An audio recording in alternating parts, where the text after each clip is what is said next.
Welcome to Season 4, Episode 41 of the Family Travel Australia podcast. We are Paul, Katie and Jasper from the Feel Good family. Join us as we explore this great country, Australia, its people, places and cultures.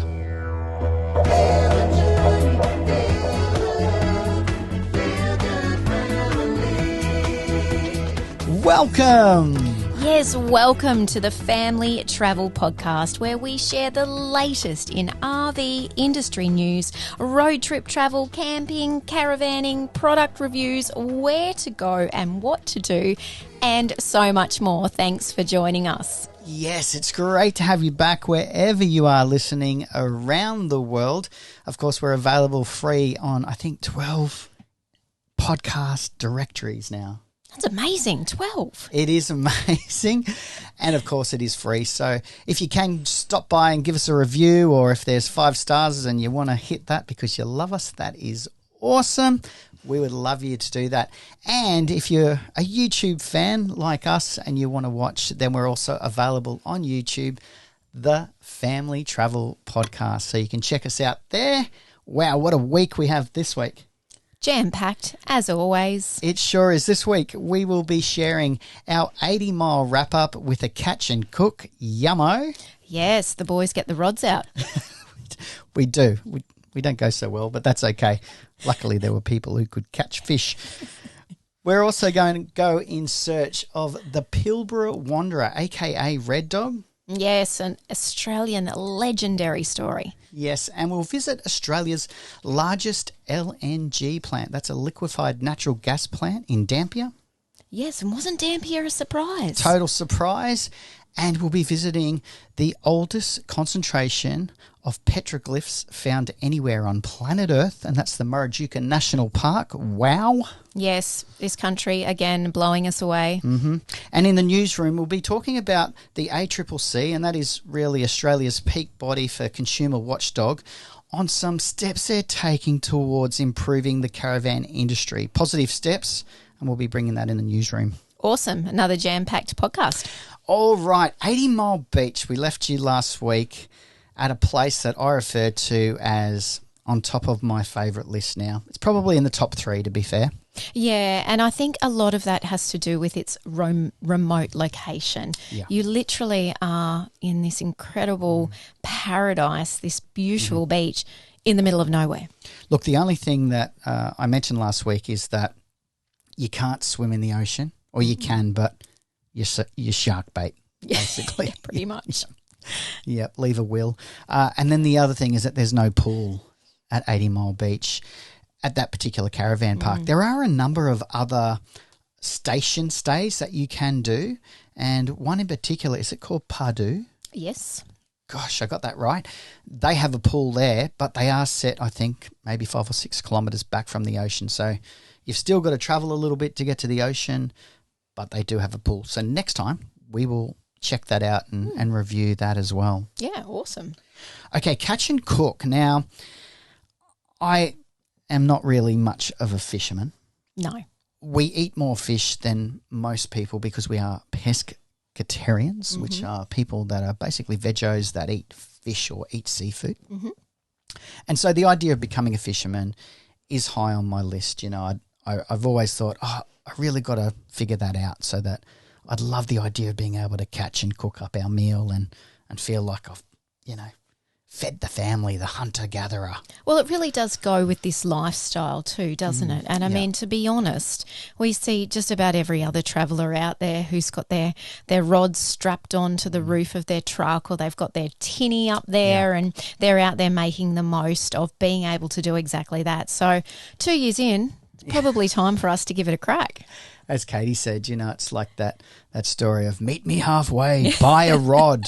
Exactly. Yeah. So, look, we've gone and purchased a couple of rods, one Jasper size and one for me, and we will be, testing our skill or trying to improve them more as we go along.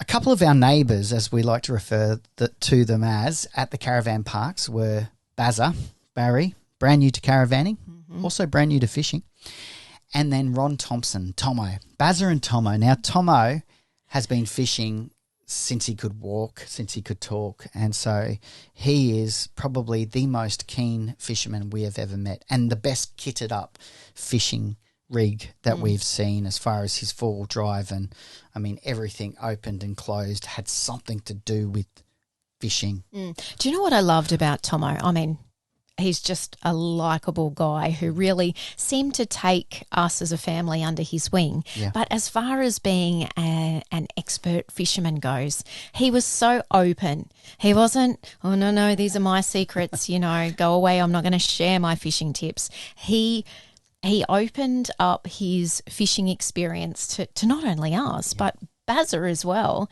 And we had this little community going on where you guys were just sucking the knowledge out of him. It was fantastic. Look, I refer to him as the fish whisperer. Say that quickly 3 times. The fishbearer, yeah. Fish whisperer, the guy. Look, we could be out there. I think we ended up about 3 times with Tomo and Bazza, and Tomo caught fish every day. And then other people around us and ourselves didn't catch any, or, Bazza actually had a lot more luck or skill or a combination of both than certainly what I did. Time too, I think, Del. He was out there a lot longer and more often. Oh, thanks, babe. Well, look, Tomo is a legend at this and also at filleting and then preparing. So he said, look, if you cook it up, then you can have my catch. I love that. Amazing. Generous. Yeah, and so really some simple ideas around how to prepare the fish and then also how to cook it. A couple of dishes that he helped us with. One was a green curry fish. Oh, how good was that? Yum. Tomo looked after the fish for this particular meal, and I whipped up a beautiful green veggie curry, actually using some local WA produce. The curry paste was a WA company, and it was just awesome, wasn't it? And then to combine that with that beautiful fish that Tomo cooked up on our first night, that was like setting the bar really high. Yeah, look, he literally just put it in a baking tray on the Weber with a trivet, just to raise it up so that the Weber in effect comes or becomes an oven. Yes. Yeah, that was fantastic.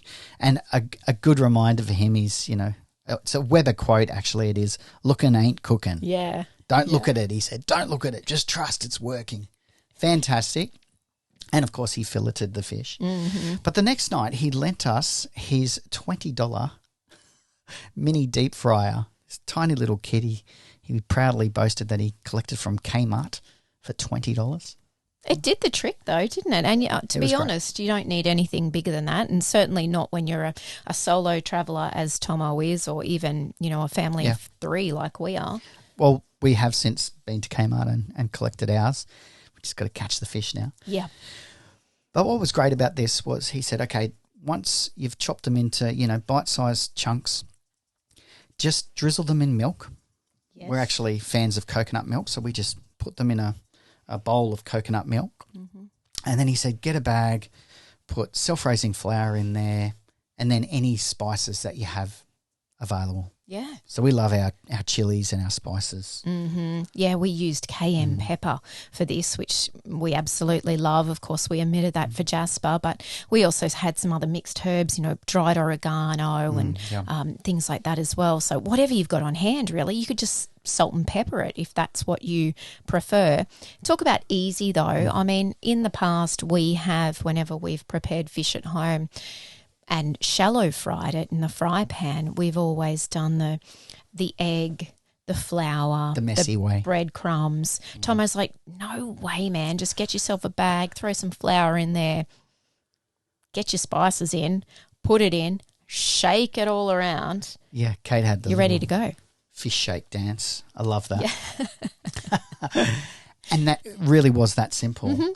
Another tip that he gave us was to prepare the chips first, as in deep fry them first until they're almost ready, then set them aside, put the fish in, give the fish, I think all up, it was about 6 minutes. Not long. No, not long at all. And then put the chips in on top of them for the last minute. Yeah, exactly. And then everything comes out beautifully hot at the same time. Golden. Wow. It was so good. I mean, Jasper is really our rating device when He's it comes to our good measuring stick for sure. Fish and chips, absolutely. If he eats it all up without a word, which is unusual for Jasper, right, because he talks all the time, we know we are onto something good, and he just absolutely loved this. You can't go past fresh fish. I agree. Yeah. It probably for us wouldn't really matter what type of fish it is.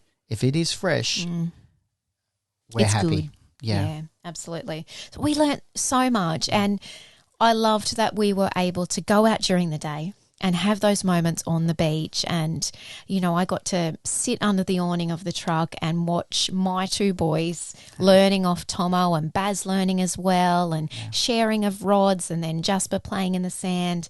And then we were able to come back and commune together in the early evening to cook up this meal that had been freshly caught. There's something really special about that, more than just the sharing of company as well. Yeah, it is a complete communal experience. I guess that is normal in a house setting as well, that if you've gone to someone's house or, you know, someone you've met for the first time, people generally congregate around the kitchen. Yes. And that's for good reason. It's because food, you know, it's thy medicine, but it is also a bringing together of people. It breaks down that barrier, doesn't it? Yeah. Yeah. Okay, That's so awesome. Catch and Cook, if you want to get more information or check out the footage from that, then that is on our Feel Good Family channel on YouTube, and you'll be able to see that whole experience and the visual, oh my gosh, vision that we were able to capture.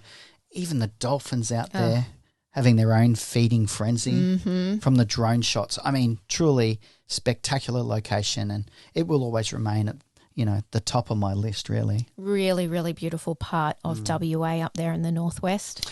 Okay, so the road trip for us this week is 460 kilometres.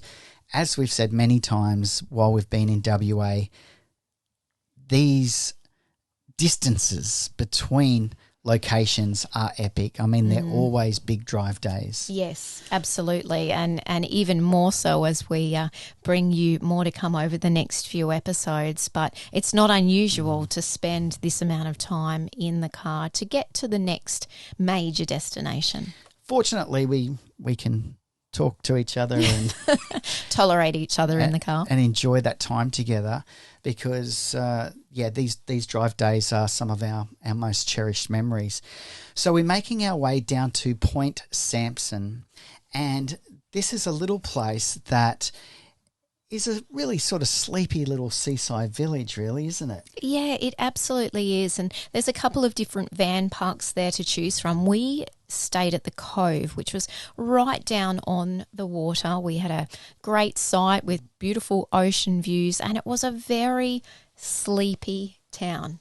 It really is. Look, there's 2 caravan parks to choose from. Where we stayed, right on the water's edge there was hardly anyone there. We really are in the low season, aren't we? We sure are. And it gave us the ability to get out and explore a little further field and day trip to Dampier. Yes, and for those of you who are watching on YouTube, I'm overlaying some really wonderful selfies that we took at the famous entry statement to Dampier, and that is with the statue memorial to Red Dog. Isn't that a wonderful experience? Oh, it is, and such a great Aussie story. Yeah. If you haven't seen the Red Dog movie, we would definitely encourage you to do this. It tells the tale of this legendary dog who became everybody's dog and made it such a famous name for himself here in the Pilbara. And to be able to share that with Jasper and really educate him on that story and all of the values that come wrapped up within that as well was really awesome. It truly is a great movie. I think, you know, Australian movies can be quite hit or miss, to be fair. That's true. This is one of the good ones. And a bit of a spoiler alert if you haven't seen the film, but the story follows the journey of this remarkable little dog that loses his owner, John, in a tragic motorbike accident, but is still waiting there for him to return home. And then this then leads into the rest of the movie of the adventures of this dog, hitching rides from people in camper trailers to trucks to trains, as far up as Darwin, down to Perth. It's even believed that he hitched a ride on a ship out of the Pilbara over to Japan return.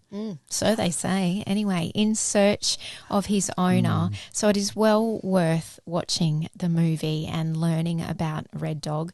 Such a true Aussie character and such a unique story. What's great is that we went there to find and see Red Dog. There's a trail and some other things that you can do to, I guess, make this experience a little more full. But the foreshore of Dampier is such a surprise. It's like we landed on the east coast of a North Queensland seaside village. Oh, I know. I didn't know what to expect with Dampier. I had no preconceived notion. I'd not even looked at any images of what the town was like. So to get there and see that beautiful foreshore that they've obviously spent a lot of money on the redevelopment and the green grassy lawns and the huge palm trees that were swaying in the typical Western Australia breeze, and that one of the most amazing playgrounds that we have seen in our travels around the country. Yeah, look, that was actually a really good segue to where we went next, because at that playground we ran into a fellow traveller family with a caravan that we've crisscrossed down the west coast with, and that was really cool because John said to us, hey, today's the last day for you to check out the LNG plant. Yeah, Woodside. And he said, in fact, it closes at midday. Now, it was 10 to 12, so we literally hightailed it back to this place, ran into the building. It was like 3 minutes to 12, and we were met by Kerry, this lovely young lady smiling away, who said, don't worry, we'll lock the door, but you guys can take your time if you need a half an hour, which you probably will, to really explore our visitor centre and really get an understanding of what we do here. It was fantastic. I'm so glad that we did this experience because, I mean, you don't really know anything about it. Well, I certainly didn't. And to find a facility like this at the actual plant, now this is the largest gas operations plant in Western Australia. Look, it's the largest in Australia. There you go. And in fact, it's one of the largest in the world for both oil and gas as far as a production facility goes. Wow. Okay. Amazing. And then to have this visitor centre available for tourists like us to come in so close to the actual plant itself and learn not only all about the operations of the plant, but actually learn about, well, what is this gas and where does it come from and how did they work out that they could actually do that and extract it and use it for this and use it for that. Amazing. So it was really educational. It was like a little mini museum.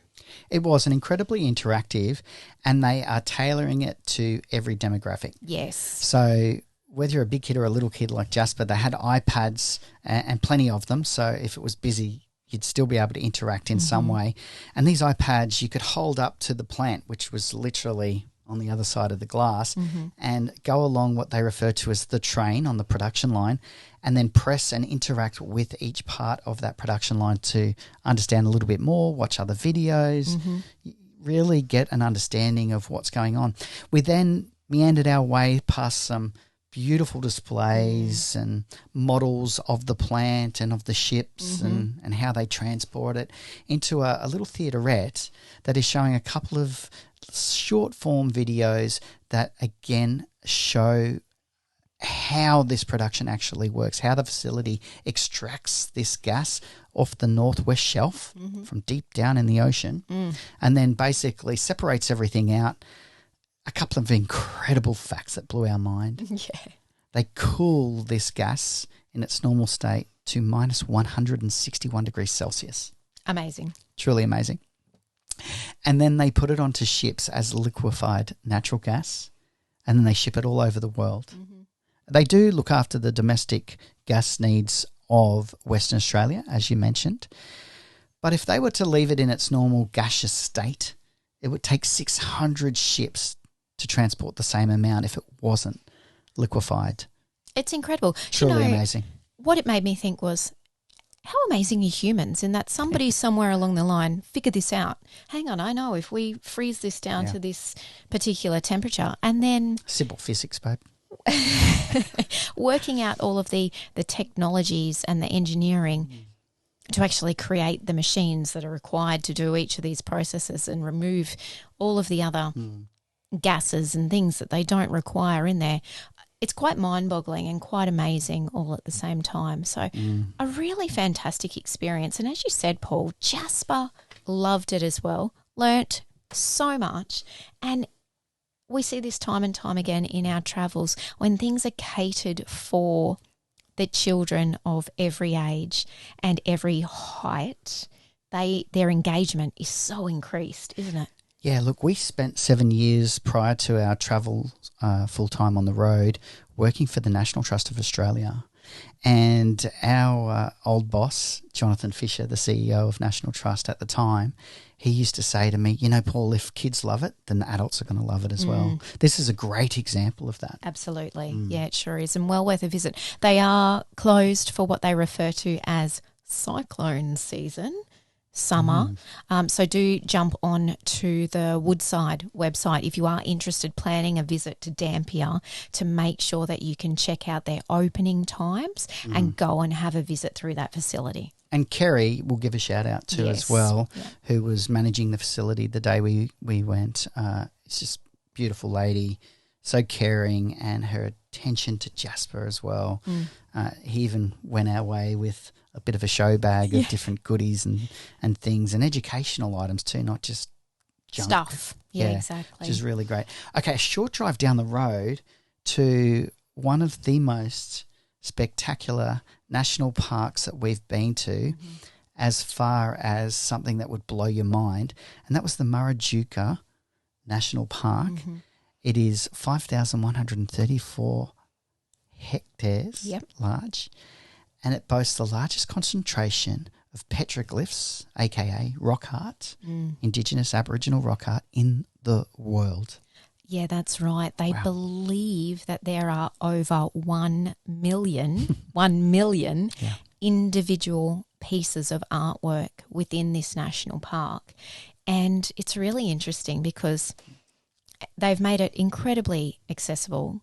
In fact, it is a concreted pathway to all of the exhibits or viewing areas. So if you are in a mobility device or a wheelchair, you can absolutely 100% enjoy this experience as well. Very cool. It's not until you're standing in front of these rocks that look like they've been put there by mankind. You know, they don't look like they were just there as part of the planet. Well, I guess because we're in such a huge mining region of Australia, the Pilbara, I mean, you know, that's what it's known for, other than Red Dog. Yeah. It does look as though a giant has come along and just dropped these big deposits of these rich red boulders in these piles. Yes, and then you stand in front of them and a piece of artwork will catch your eye and then you can see another one and then another one and then another one. And what's been really fun for us is with our YouTube episodes, of course, Paul edits them and then we check them and then we tweak them and then we watch them again and check them. And so we do look at that footage a lot in that process of creating our YouTube episodes for our Family Travel Australia series. Each time we've watched this particular segment, we see more pieces of artwork that we didn't see when we were standing there in front of them. That is so true. I really only saw the animal motifs when we were there. But then through the editing, as you say, there's some other trouble markings. And I knew what they looked like from the brochure. You know, they give you this really great, or you can pick up one of these really great visitor guides for Maraduca. And so you do have an understanding of the pictures that you're going to be looking for. But there were some that I just couldn't see. And then in edit, wow, look. There's the hunter, there's their tribal markings that they were communicating to let each other know what's going on. Now, these date from as early as 150 years ago to 47,000 years ago. It's mind-blowing. True. I get goosebumps when I talk about this. This is unbelievable, you know. And this isn't the first time that we've experienced this. I know back in Kakadu at Uber, thank you, The artwork there, a different form of artwork. It really is the stenciled like X-ray. That's it. Artwork is also being dated, some of it to 45,000 years ago, I believe. Yep. Incredible. Amazing. Incredible. I don't think we will ever tire of these experiences that really showcase this incredible traditional culture that we have here in Australia. And this particular experience was like being on a treasure hunt, and even Jasper loved it because we were able to say to him, "Oh, can you see that one?" And then he'd find another one. So it is quite exciting as well, and really engaging for the kids.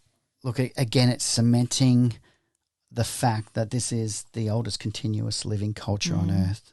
Amazing. I mean, we travelled, quite a lot, obviously pre-COVID, internationally, and loved that. And we were seeking out those really rich, in-your-face cultures and the senses and smells and, the artwork of what this cultures can bring. And, it's all here. Yeah, amazing. And on display like this, so beautifully presented for people to be able to come and access and learn and educate themselves, and then hopefully walk away with a better understanding and appreciation and potentially more of a respect for the culture and the environment. I think it's just amazing. Yeah, perfectly said. And it's free. And it's free. Love that. Okay, let's talk about our takeaway for this week. You've all heard that saying, give the man a fish and you feed him for a day, teach a man to fish and you feed him for life. Look, I can't go past this because Ron Thompson, actually gave us both of those lessons. He did. Which is remarkable.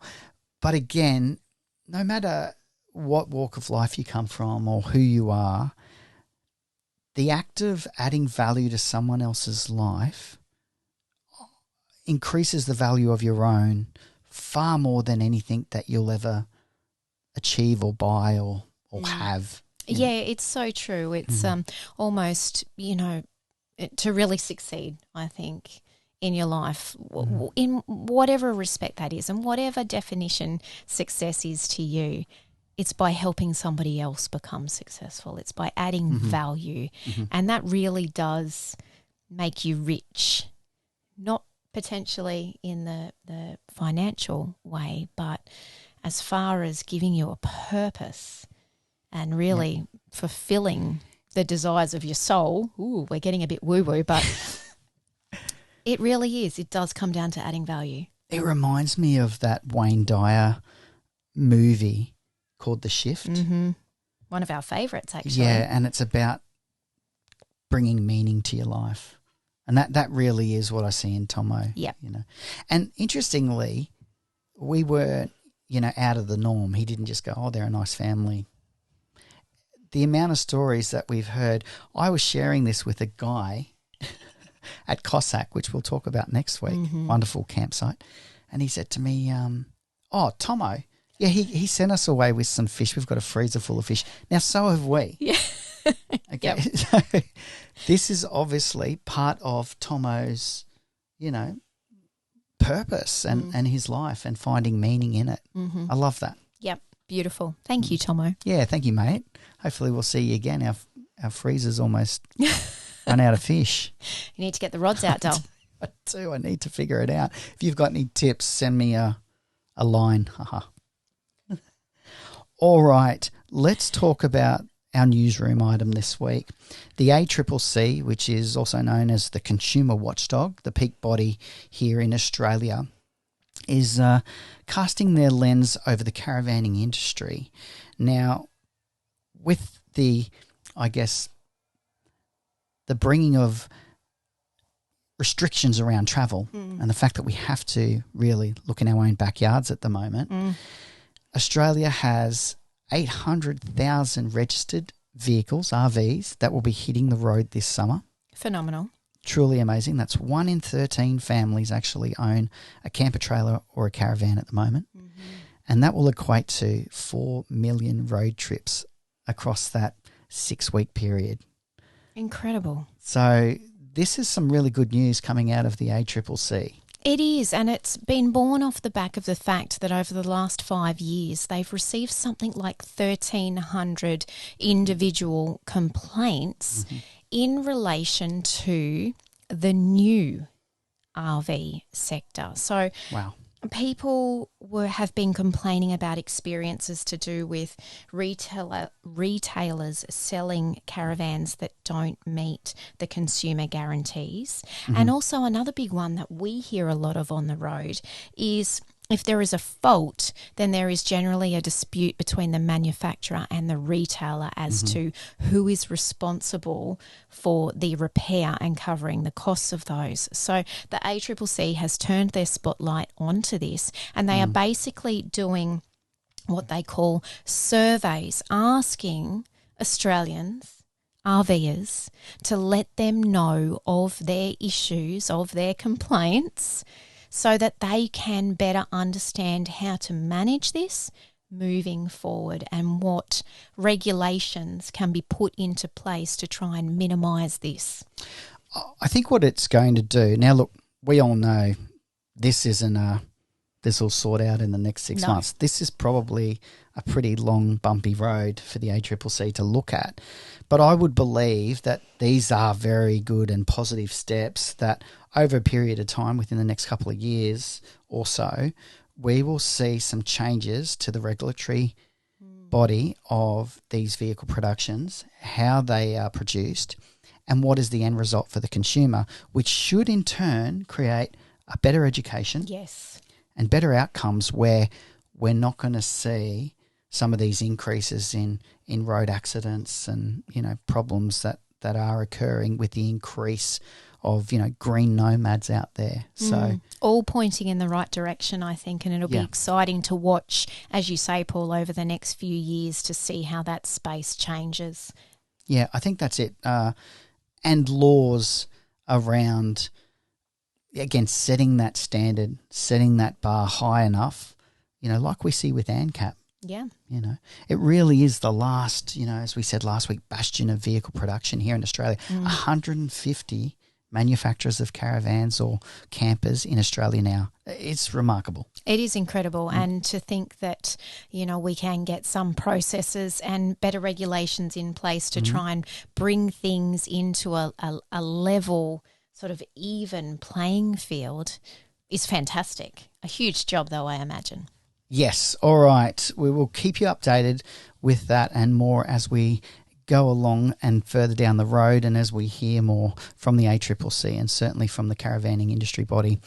All right. We're going to wrap it up there for this week. Next week, we will be taking you to Cossack. Now, this is a ghost town that is alive with history. Absolutely, and a fantastic camping experience for us, literally with our feet in the sand. And Paul, you're also going to give us an update on the lithium battery upgrade that we've had recently done in the caravan. And we're also going to talk grey water tank solutions and what to do if you don't have one already pre-installed on your rig. All right. Thank you so much for joining us again.